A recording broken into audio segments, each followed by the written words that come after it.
My wife was jealous at our wedding because her ex found a better woman. I never thought I'd see my bride gripping her champagne flute like it was a dagger, especially not on our wedding night. But there she stood in the middle of the reception hall, her white dress glowing under the chandeliers, her eyes fixed on one person. Her ex. Ryan. He hadn't RSVP'd. We didn't expect him. But somehow, fate, or more likely my cousin Tom, thought it was a good idea to invite him last minute. I spotted Ryan across the room, all smug smiles and expensive cologne, with his arm around a woman who looked like she'd been handpicked by the universe just to make Emily's life difficult. She was impossible, the kind of beauty that turned heads and soured moods. Tall, poised, every curve polished like sculpture. Her name was Solène, of course it was. The name floated around the room like perfume. She looks like a magazine cover, someone whispered behind me. She is a magazine cover, someone else replied. I turned back to Emily. Her face was calm, but I knew that look. I'd seen it once when she got bumped from a promotion at her old firm. Quiet rage disguised as grace. You okay? I asked. Her eyes never left Solène. She used to be a bottle girl, Emily said flatly. Now she models for Chanel. That's impressive. It's disgusting. I didn't know what to say. This wasn't a rom-com where jealousy turns into flirtatious banter. This was real. Emily wasn't laughing. She wasn't amused. She was wounded. Not because she wanted Ryan back, God no, but because Solène represented everything she wasn't expecting to be confronted with on her wedding night.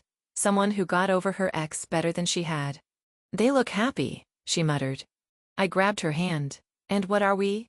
She looked at me then, really looked at me. Her eyes were glassy. We're perfect. That's the problem. I hate that he sees it. I hate that he doesn't care.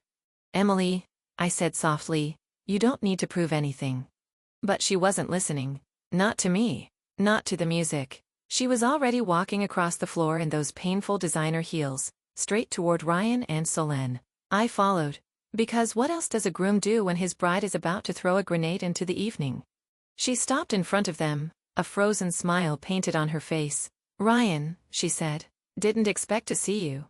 He smiled like the past meant nothing. Wasn't planning to come, but I'm glad I did. You look beautiful. Solène extended her hand. You must be Emily. He told me all about you. Emily tilted her head. Did he mention how I left him crying on the sidewalk? I stepped forward. Okay, maybe this isn't the best time, but Emily held up a hand. No, it's perfect. I just wanted to say how happy I am for you both. Really, you look great together. Almost like a midlife crisis and a modeling contract had a baby. Solène blinked. Excuse me? Emily smiled, turned on her heel, and walked away like she owned the world. I followed, stunned. She didn't speak until we were outside, under the fairy lights, far from the guests and the pressure and the ghosts of past heartbreaks. I needed that, she whispered. I needed him to see that I've won, even if I had to break a little to show it. I wrapped my arms around her and kissed her temple. You didn't win because of me, I said. You were already winning before I ever showed up. She looked up at me, tears finally falling. Say that again, she whispered.